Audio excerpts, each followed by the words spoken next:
Magandang araw po sa inyong lahat mga kababayan at welcome back dito po sa ating munting channel Pinas News Review, kung saan re-reviewin po natin ang mga mahalagang balita dito sa Pilipinas. Mga simpleng komento sa mga issue dito sa Pinas. At ito nga mga kababayan, shocking, binunyag na, breaking news, matinding pasabog, pasabi pala. Pasabi ni Secretary Abalos, PBBM nagulantang sa nabalitaan. Yan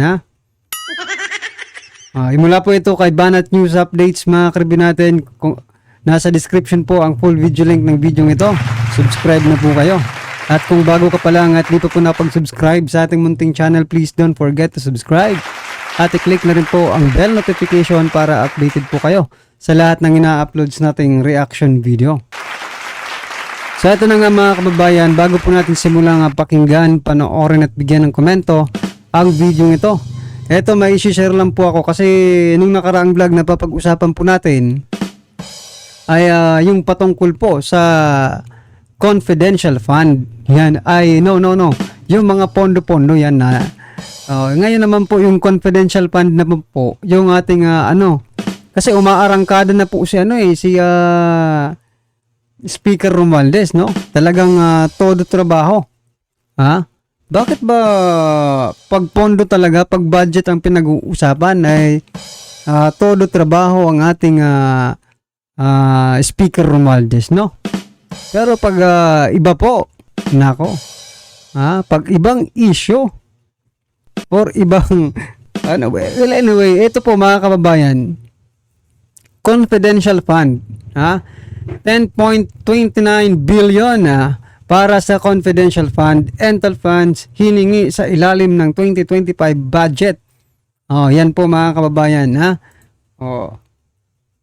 napakalaki po, no? Ito po ang report mula po ito kay kay News 5. Nasa 10.29 billion pesos ang kabuuang confidential fund and intelligence fund or CIFs na hinihingi ng administrasyon ni President Bongbong Marcos Jr. sa ilalim ng proposed 2025 national budget. Ayon kay Budget Secretary Amina Pagandaman, mas mababa ito ng 16%, mas mababa kumpara sa CIF na inilaan sa ilalim ng 2024 General Appropriation Act. Inaprubahan ng DBM ang 4.337 billion para sa confidential expenses at 5.92 billion para sa intelligence expenses. Nako, ang lalaking pera nito, no? Ibinahagi ni Pagandaman ng pondong hinihingi ng pamahalaan para sa CIF kasabay ng pagpasa ng 2025 National Expenditure Program sa Senado at sa House of Representatives. Nako, sa magkahiwalay na seremonya nung Lunes mga kababayan, kahapon po yan. Etong maganda, ito po, matatanda ang binatikos noon ng ilang mambabatas at grupo na ang paglaan ng CIF sa mga sibilyan na ahensya. Dahil dito ipinatanggal ng Kamara ang confidential fund ng ilang ahensya kasama kasama ang mga tanggapan ni Vice President Sara Duterte noong 2024 budget. Yan mga kababayan, ito napakalaki pong nito pera, 10.29 billion confidential intelligence fund mga kababayan. Baka ibalik nila yung kasi hindi na po si Vice President Sara Duterte yung Secretary ng Department of Education. Sana masilip rin. Baka, di ba? Ngayon singitan. At hindi naman punain ng mga hinayutak na ito. Bakit ba pagdating sa mga Duterte, talaga sila, di ba? Pero eto, napakalaking pondo po nito. 10.29 billion. Samantalang yung kay BP Sara, audited pa yun Ewan ko dito kung ino-audit ba ito mga karabin natin. Audited po yon na kay BP Sara, 125 million. Pero dito, bilyones po ito. Well, anyway, I think it's not appropriate na hingan natin sila ng ano, no? Kasi intelligence eh. Ibig sabihin, sekreto. Confidential, sekreto, no? Hindi tayo pwede manghingi ng audited report nito. Ganun ba yun? Kasi confidential eh. Pero ang tanong, bakit nagawa nila doon kay BP Sara? Ha? O eto na nga lang, 'di ba? Ikukumpara ko lang mga kababayan para mas maintindihan po natin. Ikukumpara ko lang, hindi ko sinasabing tama ako, pero this is my opinion, no? Tingnan nyo, yung nangyaring flood control projects ni PBBM, no? Pumapatak pala ng 1 bilyon mahigit ang ginagastos araw-araw. See that? Araw-araw mga kababayan. 1 bilyon mahigit ang ginagastos para sa flood control project. Pero, ngayon lang natin nalaman at tahimik ang mga hinayutak sa Kongreso. Hindi man lang masita. Oy, bigyan nyo nga kami ng breakdown ng itong ginastos nyo ng 1 bilyon araw-araw dito sa flood control projects alone alone. Dito lang yan sa flood control projects. 1 bilyon mahigit po ang ginagastos. Diba? Napakalaking question mark niyan mga karibin natin. Bakit hindi nagsasalita ang Kongreso? Pero doon sa 125 million ni BP Sara na ginastos in 11 days di umano. Diba? 125, almost ano lang yan, 11 million plus per day. Diba? Pero dito, bilyones araw-araw, hindi nyo masita-sita. Yung milyones, sinisita nyo. Grabe naman kayo. Nasaan po ang inyong nasaan ang sustisya? Sa bagay, wala tayong magagawa kasi mga tuta ito eh. Mga ng alipores ito sa Kongreso. Mga kababayan, di ba napakalaking yan? Katanungan, dito 1 bilyon araw-araw ang ginagastos sa flood control project pero wala naman tayong nakita. Doon kay BP Sara, yung 125 million na 11 days yun, audited pa yun. Diba? Nasaan ang hustisya? Nasaan ang accountability ninyo? Nasaan yung transparency ninyo sa taong bayan? Kaya nawawalan po ng tiwala, no? Yung taong bayan sa inyo eh. Sa totoo lang, opinion ko lang po yan mga kababayan. Kasi nasaan po yung hustisya between 1 billion plus a day na gastos kesa sa 125 million in 11 days audited pa yan. Doon sa 1 billion wala tayong, ewan ko kung ino-audit ba yan, diba? That's the point mga karib natin. Huwag lang kayong tira ng tira sa mga Duterte, mag-isip naman kayo para sa Pilipino. Mga kababayan, gaya nga po ng sinasabi ko palagi, ikaw man ay pedicab driver, mangingisda, farmer ka man, kahit ikaw ay isang tambay, di ba? Ano man ang iyong profesyon sa buhay, may kinalaman ka po dito. Tayong lahat, may kinalaman po tayo dito sa budget na ito. Kasi tayo po ay nagbabayad ng tax. Kahit yung walang mga trabaho, nagtatax pa rin yan doon sa pagbili nila ng kanilang mga basic needs. Diba? Well, anyway, eto ang matindi.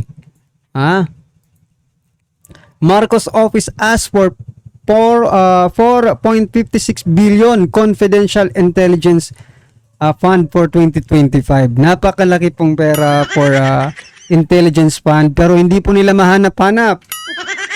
Si Pastor Apollo Kibuloy. Di ba? Yan ang gagastusin nila. Ay nako. Eto, basahin po natin ang report mga kabayan. Mula po ito sa Jamie News. Yan The proposed 6.35 trillion national budget for 2025 or the National Expenditure Program has allocated 4.56 billion worth of confidential and intelligence fund to the office of the President, Ferdinand Bongbong Marcos Jr. Based on the NEP, ito na nga yung National Expenditure Program, no? Documents, the 4.56 billion is broken down to 2.5 billion confidential fund and kahit anong breakdown dyan, mga kabayan, importante 4.56 billion, di ba? Intelligence fund. This is proposed confidential intelligence funds for the office of the President. Yan. Approve agad, mga kababayan. Without asking, pagtatanong. Kasi presidente yan eh. Dito po sa we are talking about budget, budget. Sa panahon po ni President Duterte, may mga budget po na hindi po pinayagan, 'di ba? Tinanggal sa sa libro, kumbaga. No? Kasi hindi po nakikinabang yung taong bayan. Nga? Palakpakan po natin si President Duterte dahil siya po lang ang nakagawa ng ganyan. Baliktad naman po dito sa administrasyon ni PBBM, 'di ba? Kung maaalala niyo po yung 2024 budget, dinagdagan po ni Tamba yung budget ni PBBM, 'di ba? Wherein hindi po 'yun ang proposed budget, dinagdagan lang. I don't know kung anong nangyari doon. 'Di ba? Yan lang po mga kababayan yung gusto kong i-share sa inyo about dito sa mga budget ito. Kasi parang unfair eh. So ito mga kababayan, balikan po natin itong si Abalos patungkol po dito sa pulburon video. Ito na po. Katagal na yan in possession ng may hawak ng video? Gano'ng katagal na? Yun yung tanong ko eh. Kasi kung hawak na ng matagal na yan, kung hindi man si Maharlika o yung ibang tao o sino man may possession yan, bakit hindi nyo nilabas nung 4 na Senate hearing na doon kailangan ilabas? Bakit kung kailan magsosona, doon nyo ilalabas? Bakit ngayon lang? Klarong-klaro yung kopya. Yun, hindi pa ako nag-ano tungkol doon sa video. Klaro yung kopya. Question mark pa yun, Question mark pa yun kung ano yung laman ng video. Panoorin nyo na lang kasi kumakalat sa internet. Ayokong ma-plug ako na may pati PNP, sabihan ko rin kayo. Wala akong kinakampihan. Pare-parehas may topak eh. Pati si DILG. Panay kayo nakakahiya eh. Sa totoo lang, panay kayo nakakahiya. Nakakainit kayo ng ulo. Sorry mainit ang ulo ko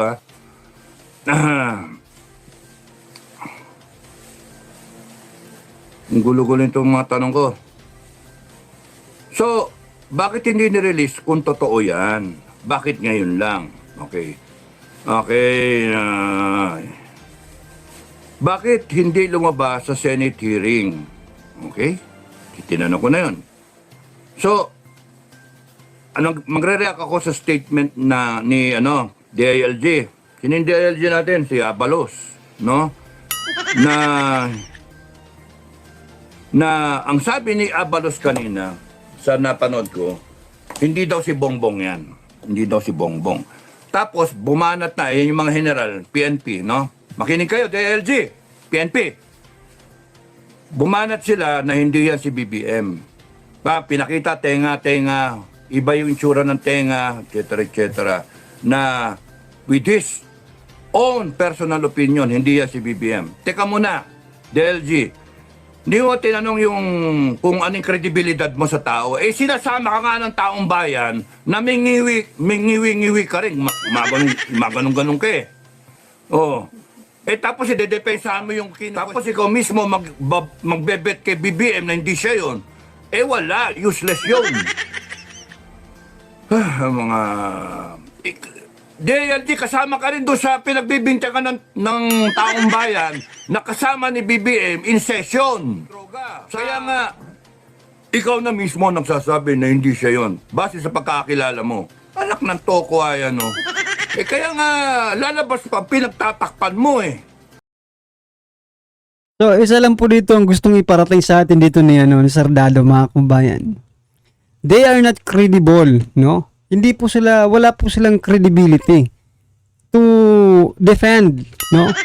Itong si President Bongbong Marcos Jr. Kasi maging sila po, no? Ay pinagbibintangan din na ganun. Unless, kung silang lahat, no, na nandyan po sa gobyerno, for example, itong talagang mga pinagbibintangan, di ba? For example, si PBBM, si Abalo, si DND Secretary Gibo.